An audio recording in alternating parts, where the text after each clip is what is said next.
എല്ലാവർക്കും നമസ്കാരം. ഇന്ന് നമുക്ക് നല്ല പെർഫെക്റ്റ് ആയിട്ട് ഇടിയപ്പം ഉണ്ടാക്കുന്നത് എങ്ങനെയാണെന്ന് നോക്കാം.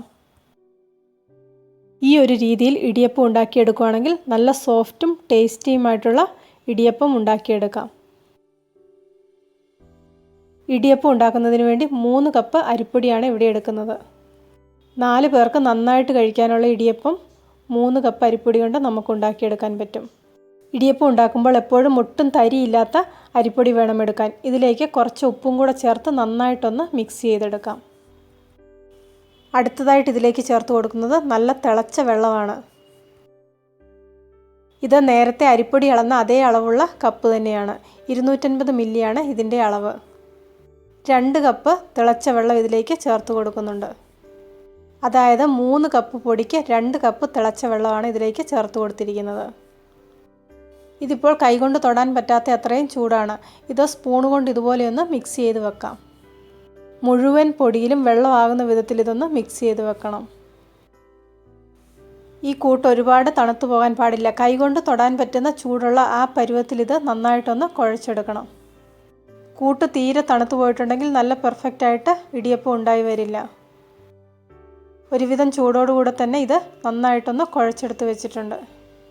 ഇതിനി ഇതുപോലെ ചെറിയ ഷേപ്പാക്കി വെക്കുകയാണെങ്കിൽ വളരെ എളുപ്പത്തിൽ ഇടിയപ്പത്തിൻ്റെ അച്ചിലേക്ക് നമുക്ക് ഇറക്കി വെക്കാൻ പറ്റും.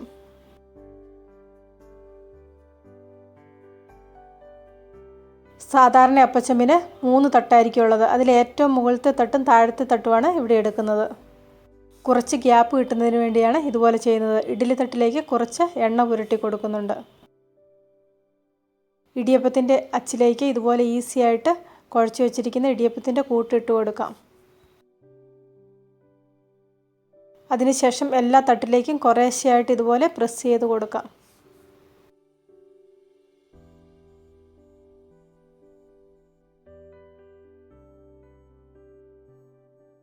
എല്ലാ തട്ടിലും ഇടിയപ്പം ഒന്നാക്കിയതിന് ശേഷം ഓരോരുത്തരുടെയും ഇഷ്ടത്തിനനുസരിച്ച് തേങ്ങ ചിരകിയത് ഇതുപോലെ ചേർത്ത് കൊടുക്കാം.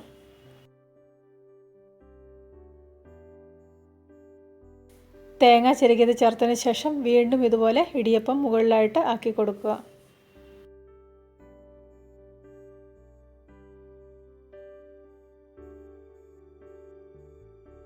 ഇവിടെ 2 തട്ടിലായിട്ട് ഇടിയപ്പം വേവിക്കാനുള്ളത് റെഡിയാക്കി വെച്ചിട്ടുണ്ട്. ഇതിനിയൊന്ന് ആവിയിൽ വേവിച്ചെടുക്കണം.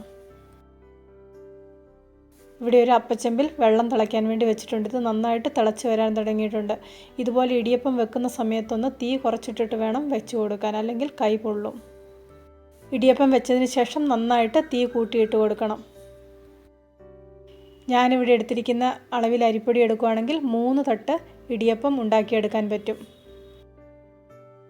ആദ്യത്തെ സെറ്റ് ഇടിയപ്പം ഇവിടെ റെഡിയായി വന്നിട്ടുണ്ട്. ഇത് കൈകൊണ്ടൊന്ന് തൊട്ട് നോക്കുമ്പോൾ നമുക്കത് മനസ്സിലാകും. ഇതുപോലെ കൈകൊണ്ടൊന്ന് തൊട്ട് നോക്കുമ്പോൾ കയ്യിൽ ഒട്ടിപ്പിടിക്കുന്നില്ലെങ്കിൽ ഇടിയപ്പം റെഡിയായെന്ന് മനസ്സിലാക്കാം. ഏകദേശം ഒരു 10 മിനിറ്റിനുള്ളിൽ തന്നെ ഇടിയപ്പം റെഡിയായിട്ട് കിട്ടും. ഒരുപാട് പേർ ഇടിയപ്പം ഉണ്ടാക്കുന്ന ആ ഒരു രീതിയിൽ തന്നെയാണ് ഞാനിവിടെ ഇടിയപ്പം ഉണ്ടാക്കിയെടുത്തിരിക്കുന്നത്. കുറച്ച് കാര്യങ്ങൾ ശ്രദ്ധിച്ചിട്ടുണ്ടെങ്കിൽ നമുക്ക് നല്ല പെർഫെക്റ്റ് ആയിട്ടുള്ള ഇടിയപ്പം ഉണ്ടാക്കിയെടുക്കാം. ഇന്നത്തെ ഇടിയപ്പത്തിൻ്റെ റെസിപ്പി ഇഷ്ടപ്പെട്ടെങ്കിൽ ലൈക്ക് ചെയ്യണം. നിങ്ങളുടെ ഫ്രണ്ട്സിനും റിലേറ്റീവ്സിനും ഒക്കെ ഷെയർ ചെയ്യണം. കൂട്ടത്തിൽ ചാനൽ സബ്സ്ക്രൈബ് ചെയ്യാത്തവർ ആരെങ്കിലും ഉണ്ടെങ്കിൽ സബ്സ്ക്രൈബ് ചെയ്യാനും മറക്കണ്ട. സബ്സ്ക്രൈബ് ബട്ടൺ ക്ലിക്ക് ചെയ്യുമ്പോൾ റൈറ്റ് സൈഡിലായിട്ട് ഒരു ബെല്ലൈക്കൺ വരും. അതും കൂടി ഒന്ന് ആക്ടിവേറ്റ് ചെയ്ത് ഓൾ എന്ന ഓപ്ഷൻ ക്ലിക്ക് ചെയ്താൽ മാത്രമേ ഞാൻ ഓരോ വീഡിയോയും അപ്ലോഡ് ചെയ്യുമ്പോൾ നിങ്ങൾക്കതിനുള്ള നോട്ടിഫിക്കേഷൻ കിട്ടുകയുള്ളൂ.